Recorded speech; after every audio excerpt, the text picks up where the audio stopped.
trentaine de victimes, 680 000 euros de préjudice.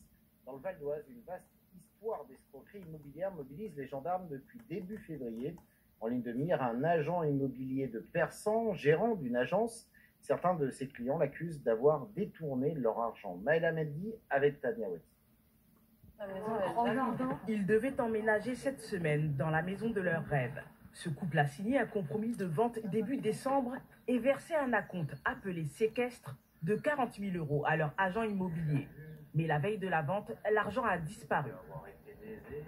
C'est un sentiment de dégoût, de haine.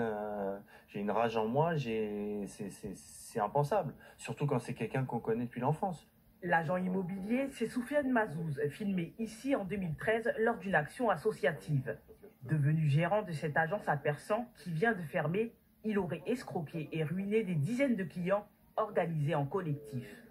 Ce couple de retraités a versé et perdu 37 000 euros de séquestre pour réserver sa future maison. Donc là, un séquestre une fois, on ne peut pas le remettre deux fois, là, c'est sûr. Hein. Ça, c'est toutes nos économies de toute une vie, donc on attend que l'histoire se débloque. C'est pas très drôle. Les victimes ont multiplié les courriers auprès du réseau immobilier Nesten et de l'assureur de l'agence Alliance, mais sans réponse. Alliance, Nesten et tout ce qui s'ensuit, aujourd'hui c'est quoi 600 000 euros, même 1 million pour ces sociétés-là? Je suis moi-même dans l'assurance, je sais très bien comment ça se passe, c'est rien. Ils le passent en sinistre, c'est réglé. Alliance aurait résilié le contrat de l'agence pour cause d'impayé. Soufiane Mazouz, lui, ne serait plus dans le réseau Nesten. Cela peut compliquer le remboursement du préjudice pour cet avocat en droit immobilier. Si effectivement il a gardé l'argent dans sa poche, qu'il n'a rien reversé à la compagnie, qu'il n'a rien reversé à la caisse de garantie, c'est lui personnellement qui sera condamné.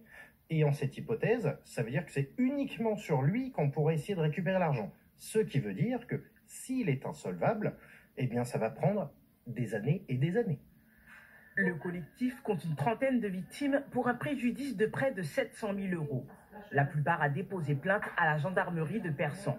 Le parquet de Pontoise a ouvert une enquête pour chef d'escroquerie. Soufiane Mazouz, Nesten et Alliance n'ont pas donné suite à nos demandes d'interview.